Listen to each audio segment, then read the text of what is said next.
기도하겠습니다. 하나님 아버지, 이 시간 이 예배를 축복하옵소서.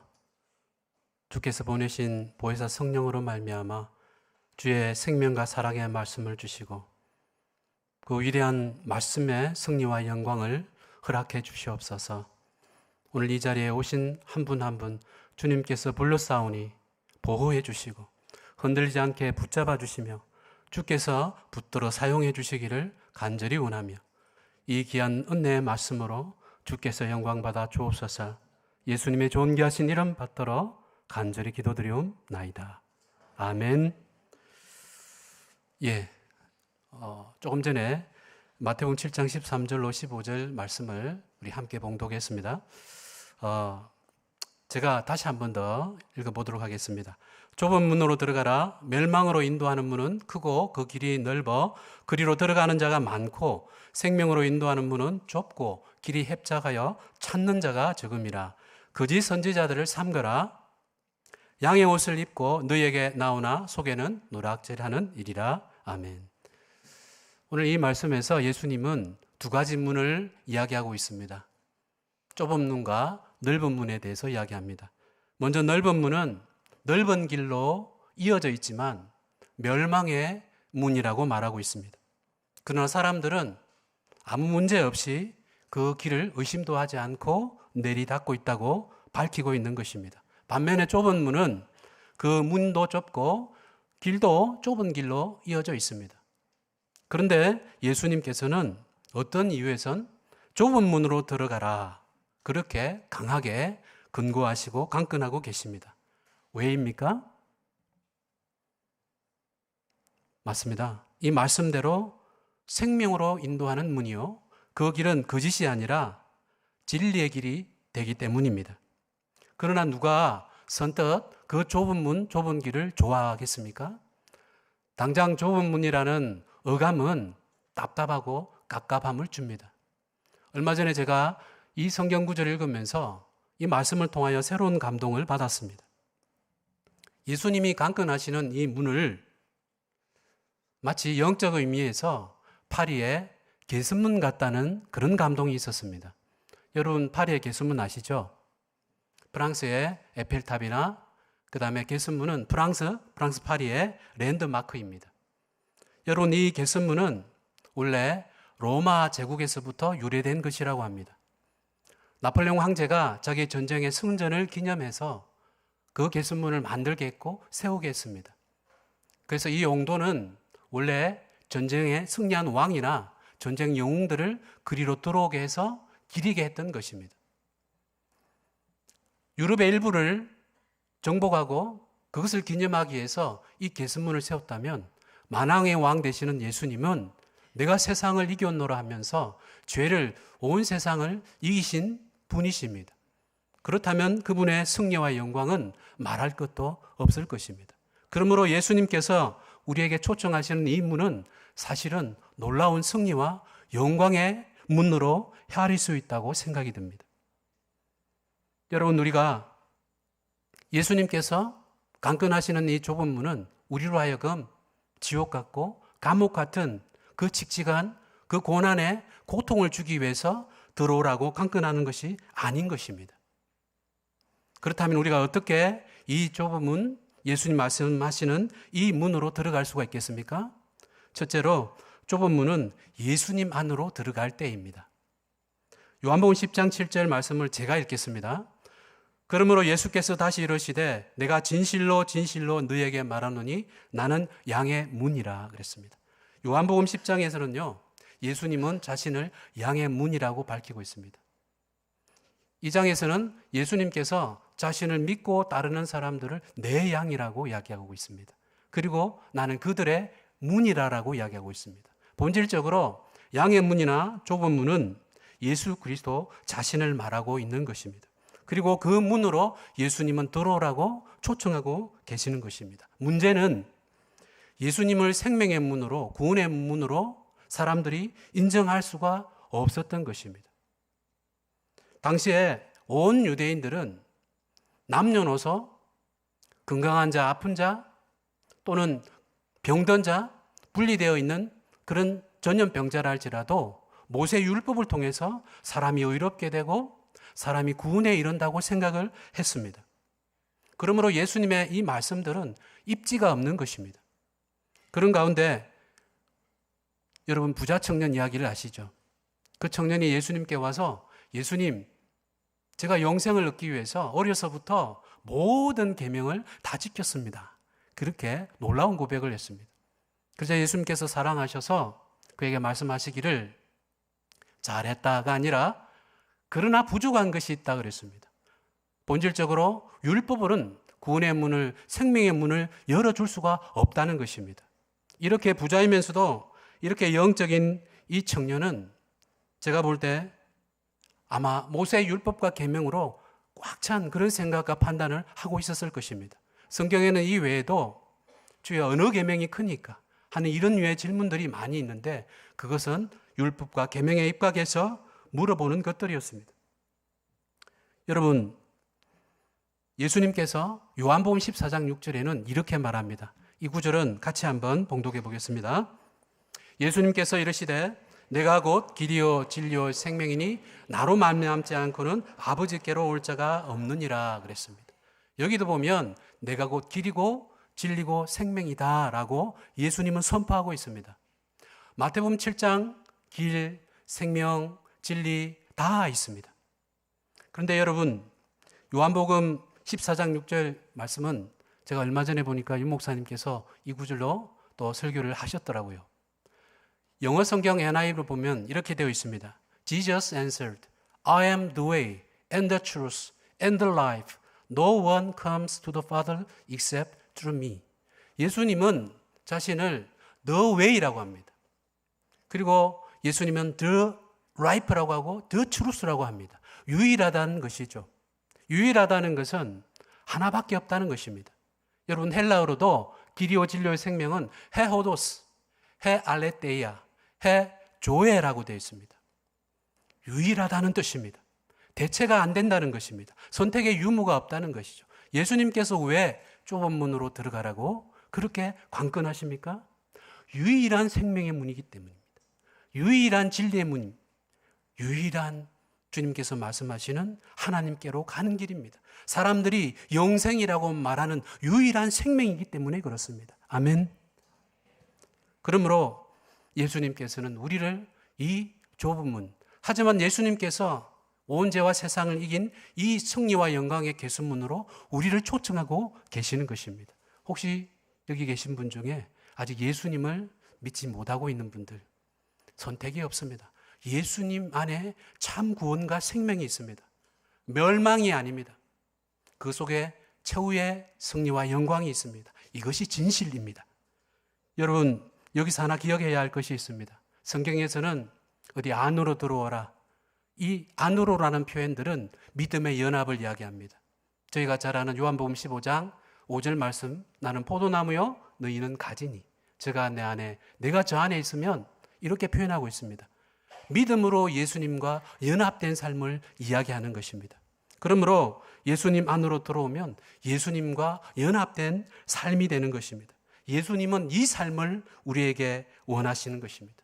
혹시 여러분 중에 경건의 시간, 우리 큐티라고 부르는 이 시간들을 잘 가지고 계십니까? 아마 시작하고 계신 분이 있다면 아마 힘써서 어렵지만 한번 들어가 보십시오. 주님의 놀라운 그 생명과 그 놀라운 사랑과 그 위대한 승리와 영광의 맛을 볼 수 있을 것입니다. 여러분 중에 주님을 찾는 이 귀한 시간들, 말씀들, 기도들, 이 시간들을 생명같이 여기며 가지는 분이 계십니까? 잘하고 계신 것입니다.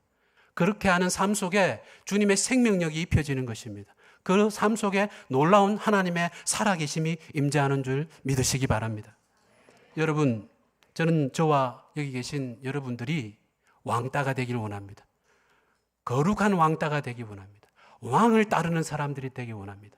좁은 문으로 들어가서 만왕의 왕 되신 예수님을 따라가는, 연합하는 그런 삶을 살기를 주의 이름으로 축원합니다. 한번 따라해 보십시다. 좁은 문으로 거룩한 왕따가 되자. 아멘. 두 번째로는 좁은 문, 예수님의 말씀만으로 들어가자입니다. 요한복음 6장 66절로 68절 말씀입니다. 우리 같이 한번 봉독해 보겠습니다. 그때부터 그의 제자 중에서 많은 사람이 떠나가고 다시 그와 함께 다니지 아니하더라. 예수께서 12 제자에게 이르시되 너희도 가려느냐? 시몬 베드로가 대답하되 주여 영생의 말씀이 주께 있사오니 우리가 누구에게로 가오리까? 아멘. 여러분, 두 번째 계승문은 예수님의 말씀 안으로 들어가는 것입니다. 저는 요한복음 6장 66절 말씀을 보면서 참 놀랐습니다. 두 가지를 놀랐는데요. 먼저는 그 좁은 입지의 예수님, 그 예수님의 말씀을 당시에 믿고 따르는 사람들이 있었다는 것입니다. 많은 구경꾼들은 고사하고 예수님의 그 말씀을 스스로 제자라 자칭하면서 따라오는 사람이 있었다고 6장 66절에 있었습니다. 그런데 그들이 떠나가고 다시는 예수님과 함께 다니지 아니했다고 기록하고 있습니다. 놀랍습니다. 예수님의 그 말씀이 주의 역사로 믿는 사람과 따르는 사람이 생겼습니다. 그런데 왜 이런 일이 생겼냐? 왜 주저앉고 물러가는 일들이 생겼냐 보니까 예수님 말씀을 듣고 이 말씀은 어렵도다. 누가 들을 수 있느냐? 그렇게 이야기하는 것을 볼 수 있었습니다. 그래서 제가 또 하나 놀란 것은 내가 예수님의 말씀 안으로 말씀과 연합한 삶을 아멘으로 살지 못하면 스스로 좁은 문 안으로 들어왔다가도 스스로 내팽개치는, 스스로 나가버리는 그런 우울한 역사가 있을 수 있다는 것에 대해서 저는 놀랐습니다. 여러분, 우리가 그럴 수 있습니다. 지금 2000여 년이 지났지만 우리는 어떻습니까? 우리 마음속에 이 말씀을 어떻게 고집 믿고 내가 이걸 행할 수 있지? 뭘 믿고 내가 이것을 행할 수 있어? 당장 힘든데 우리가 이렇게 고백하고 의심하고 갈등할 수 있다는 생각을 합니다. 그러나 말씀 안으로 말씀에 연합하는 삶을 살기 위해서 기도하면서 영적인 믿음의 부림들을 치면서 나아가라고 성경은 이야기하고 있습니다. 그래서 누가복음에서는 좁은 문으로 들어가기를 힘쓰라. 예수님께서 동일한 구절이지만 그렇게 애쓰라고 다시 강조하고 있는 것입니다. 여러분, 이런 상황 속에서 베드로가 뭐라고 이야기합니까? 요한복음 6장 68절에 주여 영생의 말씀이 주께 있사오니 우리가 누구에게로 가오리까? 이때 가연수제자 잡습니다. 우리는 부족하지만 영생의 이 말씀에 연합해서 살아보겠습니다.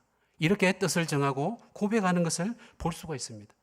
사실 우리 믿는 그리스도인들은 말씀의 삶 안으로 연합될 때 주님이 약속하시고 허락하신 그 은혜들을 맛보고 누릴 수 있는 그런 기회가 주어진다는 것을 경험할 수가 있습니다.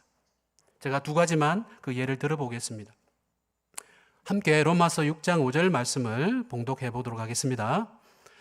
만일 우리가 그의 죽으심과 같은 모양으로 연합한 자가 되었으면 또한 그의 부활과 같은 모양으로 연합한 자도 되리라 그랬습니다. 여러분, 우리가 예수 안에서 예수 안으로 들어가 이 로마서 6장 5절 말씀에 연합한다면 그 말씀 안에서 예수님의 십자가의 죽으심이 나의 죽으심이 되는 것입니다. 예수님이 죄를 이기고 부활하셔서 그 부활 생명으로 다시 일어서실 때 저희 또한 연합돼서 부활 생명을 얻는 이 놀라운 영광에, 이 놀라운 승리에 우리도 함께 동참하는 것입니다. 예수님은 자기 백성의 죄를 대속할 자다. 그렇게 우리에게 이름을 이야기해 주고 있습니다. 그것이 예수님 안에서 우리에게 주어진 너무나 놀라운 영원한 생명, 부활 생명의 현주소인 것입니다. 우리의 것이 되어진 것입니다. 예수님은 또한 그리스도입니다. 그리스도스라고 합니다. 여러분, 그리스도는 기름 부음을 받은 자라는 뜻입니다. 저희가 아는 대로 고대 근동에서는 세 부류의 사람에게 하나님은 기름을 붓게 하셨습니다. 첫째는 하나님이 세우시는 왕, 두 번째로는 선택된 제사장, 세 번째로는 말씀을 대언하는 선지자, 이렇게 기름을 부었습니다. 그런데 예수님은 이 세 모든 부류에 다 해당이 됩니다. 만왕의 왕이십니다. 또 우리에게 있는 대제사장이십니다. 그리고 예수님은 우리에게 천국 복음을 그대로 선명하게 전하신 분입니다. 그리스도는 또한 우리가 메시아라고도 이야기합니다. 여러분, 이 예수님이 우리에게 있어서 바로 그런 분입니다. 그런데 우리가 그리스도로 말미암아 그리스도 안에 믿음으로 예수 그리스도를 믿으면 우리 또한 마찬가지입니다. 그것이 베드로전서 2장 9절에서 우리가 잘 아는 구절입니다. 오직 너희는 택하신 족속이고 왕 같은 제사장이고 거룩한 나라라고 이야기합니다. 우리는 왕 같은 제사장이 되었습니다. 그리스도 안에 연합되었기 때문에 그 놀라운 승리와 영광이 우리에게도 기름 부어지게 된 것입니다. 아멘. 그래서 우리는 왕 같은 제사장으로 믿음으로 살아가야 하는 것입니다. 그 놀라운 승리와 영광의 초청을 잊어버리면 안 됩니다. 이 믿음에서 물러가도 안 됩니다. 선택된 제사장 같은 족속입니다. 거룩한 구별된 나라입니다. 여러분, 하나님은 이스라엘 백성을 40년 광야 동안에 거룩한 백성, 언약 백성으로서 구별했습니다. 또한 하나님도 거룩한 하나님이라고 이야기합니다. 여러분, 거룩이라는 뜻은 단지 깨끗함을 이야기하는 것이 아닙니다. 구별되었다는 의미입니다. 하나님 자신도 그 이스라엘 백성을 향해서 자신을 구별해 놓은 것입니다. 그들의 하나님으로만 구별해 놓은 것입니다. 그리고 40년을 모래바닥에서 함께 하신 것입니다. 그리고 놀라운 사랑의 관계를 그 속에서 맺어가기를 원한 것입니다. 그 약속 속에 있어야만 했던 것입니다. 그러므로 오늘 우리는 말씀에 연합될 때 그 속에 너무나 많은 하나님의 우리에게 주시는 약속의 승리와 영광이 있습니다. 믿음으로 우리가 말씀 안으로 연합해야 될 줄 아는 것입니다. 이사야 45장 1절 2절 말씀입니다. 우리 함께 봉독해 보겠습니다. 여호와께서 그의 기름 부음을 받은 고레스에게 이같이 말씀하시되 내가 그의 오른손을 붙들고 그 앞에 열국을 항복하게 하며 내가 왕들의 허리를 풀어 그 앞에 문들을 열고 성문들이 닫히지 못하게 하리라. 내가 너보다 앞서가서 험한 곳을 평탄하게 하며 논문을 쳐서 부수며 새 빗장을 긋고. 아멘. 여러분, 이사야 45장 이 구절은 이사야 약 BC 700여 년경에 이사야의 기록이라고 이야기하고 있습니다. 그런데 고레스는 두각을 나타낸 때가 BC 550년경입니다. 그러므로 최소 150여 년 이상 시간 차이가 나지만 하나님은 그 말씀 안에서 놀라운 영광의 이 약속들을 선포하고 있는 것을 우리가 볼 수가 있습니다. 그런데 오늘 45장 1절에 하나님은 고레스에게 기름을 부었다고 했습니다. 이방인인데도 하나님은 고레스에게 기름을 부어서 왕이 되게 하시는 것을 볼 수 있습니다. 그를 단편적으로 작은 구속사적으로 메시아로, 해방자로 좀 써보고 싶었던 것입니다. 그래서 그에게 기름을 부었습니다. 세계사에서는 이렇게 이야기하고 저렇게 이야기하지만 말씀 안에서 말씀에 연합된 시각으로 우리는 하나님의 놀라운 그 역사들을 읽어낼 수가 있습니다. 사실 고레스는요, 그 생명이 굉장히 위험하게 태어났고 위험하게 살게 되었습니다.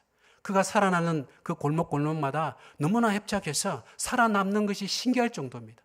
그런 그가 조그만한 나라, 바사는 원래 조금만 있습니다. 그 바사의 지도자가 되었습니다. 그때 바사는 메대의 속국이었습니다. 메대는 크고 강한 나라였습니다. 어떤 분은 10분의 1도 안 되는 영향이다, 그렇게 이야기했습니다. 그런데 오늘 하나님 말씀은 뭐라고 이야기합니까? 열국을 항복하게 하고 왕들의 허리를 풀고, 그렇죠? 논문을 부수고 새 빗장을 꺾어서 열린 성문처럼 되게 하겠다. 말씀은 그렇게 이야기하고 있습니다. 그런데 메대의 신하들이 나라를 통째로 바사의 고레스에게 바치는 역사적인 일들이 일어납니다. 역사는 이러쿵저러쿵 이야기하지만 하나님 말씀 속에 이미 있었습니다. 그리고 주위에는 리디아라는 강국이 있었습니다. 하나님 열국을 항복하게 하며 그랬습니다. 그 리디안 나라는 강국이었습니다. 그러나 고레스는 냄새나는 낙타무리 떼들로 그 강한 기마병, 그 말들이 혼비백산에서 냄새 때문에 도망치고 그 리디아라는 왕국도 복속하고 정복하게 되었습니다. 왜입니까? 하나님의 그 길로 고레스는 나아가야 하기 때문입니다. 그리고 이제는 대바벨론 제국을 바라봅니다.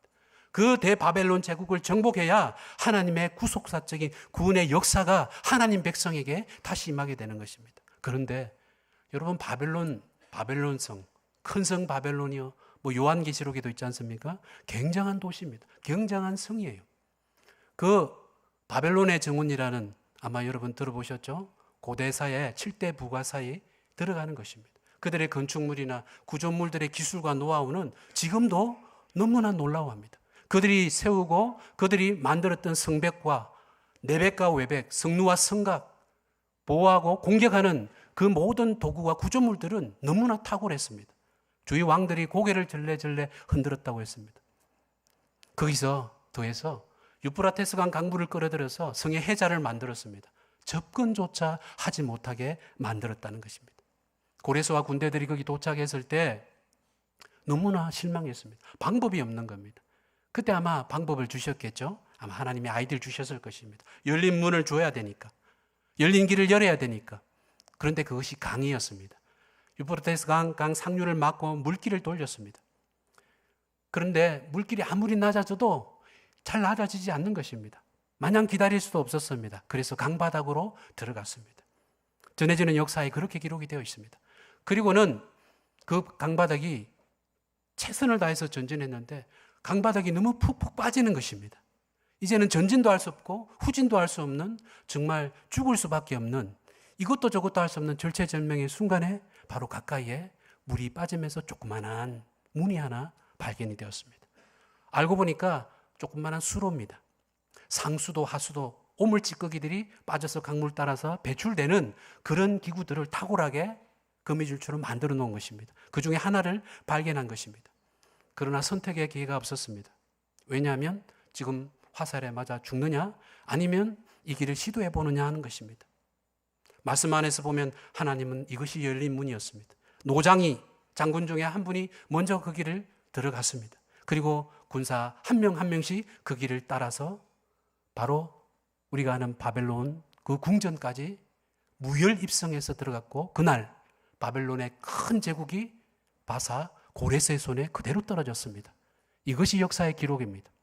여러분, 거기서 마르뚝 제사장들이 호의롭게 도와줬다는 이야기, 또 강수를 통해서 정복했다는 이야기가 있지만, 말씀에 연합된 저희는 뭡니까? 하나님께서 그 문을 열어놓으셨다는 것입니다. 그런데 그것이 냄새나는 좁은 문이었다는 것을 알 수는 없었습니다. 우리는 어떻습니까? 여러분, 우리는 구약과 신약에 많은 약속들이 있습니다. 개인적인 약속의 말씀들도 있습니다. 하나님께서 그 문을 열어놓으셨습니다. 그러나 현실은 어떻습니까? 현실은 열심히 하지만 땀나고 힘들지만 어렵습니다. 발이 푹푹 빠지는 것 같습니다. 또 너무나 무력해집니다. 이러지도 저러지도 못할 것 같고, 이거 어떻게 해야 될지 모르겠는 그런 상황입니다. 선택의 여지가 없는 것 같은 상황 속에서 내게 보이는 좁은 문, 좁은 이 길밖에 안 보일 때도 있습니다. 그러나 하나님께서는 그 길을 통해서 문을 열어주실 수 있다는 사실을 우리는 믿으시길 바랍니다.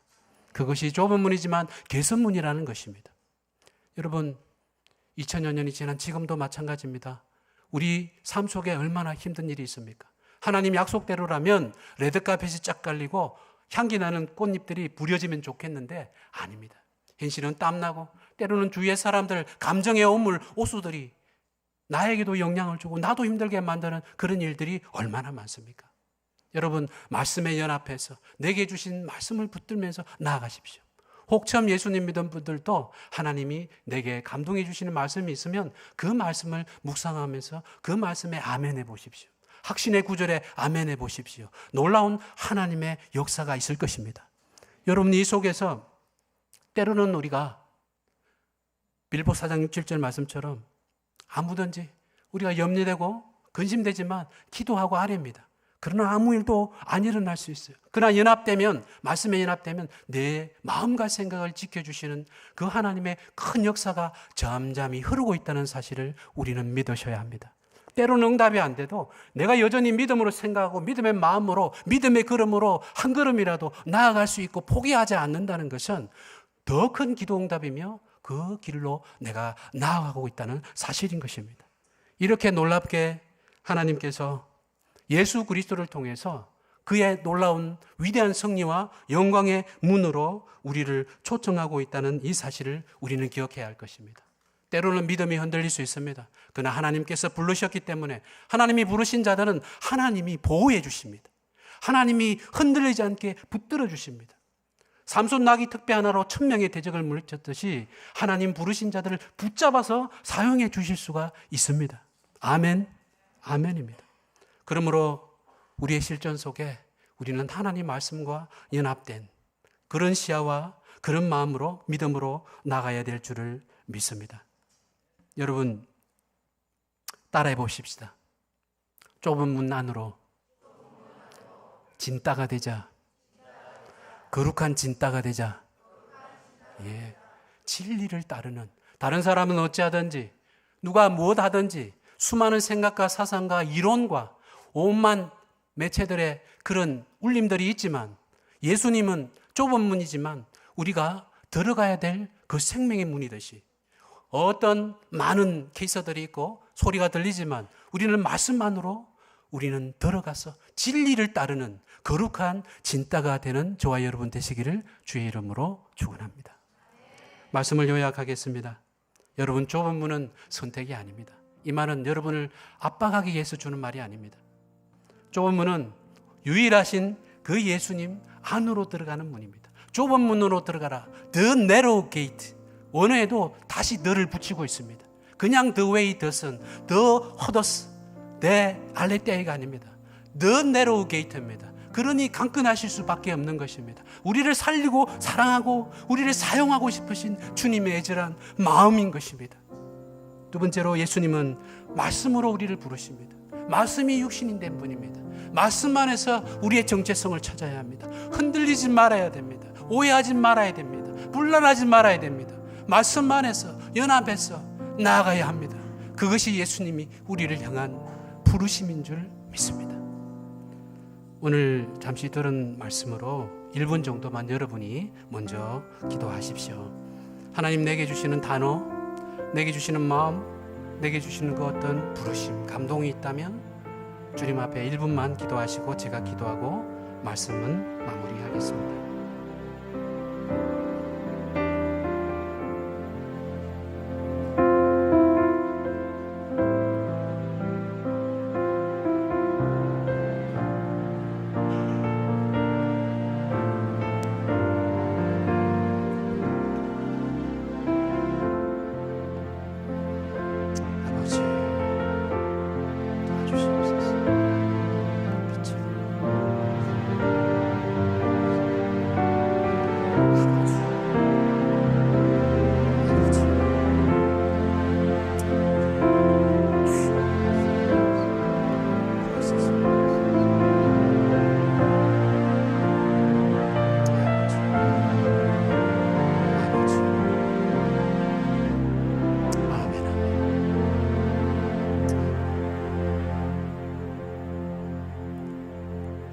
저희를 사랑하시는 아버지 하나님이시여, 예수 그리스도를 주심으로 저희를 살게 하셨습니다. 어제 저희를 살리시고 오늘 살게 하시며 내일도 살아가게 하실 것입니다. 주님은 부르십니다. 주님의 문 안으로 들어오라고 말씀하십니다. 그 위대한 승리와 영광의 문 안으로 돌아오라고 말씀하십니다. 생각도 많고 여러 소리들 있겠지만, 그래서 좁아 보이지만 들어오라고 말씀하십니다. 주님 안으로 들어갈 수 있는 저희 되게 해 주시옵소서. 주님 믿음으로 주님의 말씀 안으로 돌아오라 하십니다. 주님, 주의 삶과 현실은 때론 힘들고 무기력할 때도 있습니다. 그러나 우리의 마음이, 우리의 믿음이, 우리의 걸음이 주의 말씀만으로 다시 한 걸음 하길 원하오니 길 대신 주님 붙잡아 주시옵소서. 우리를 인도해 주시옵소서. 마침내 주님의 약속과 생명과 승리와 그 영광의 은혜 안에 설 수 있도록 이끌어 주옵소서. 우리 주 예수 그리스도의 존귀한 이름 받들어 감사하며 간절히 기도드리옵나이다. 아멘.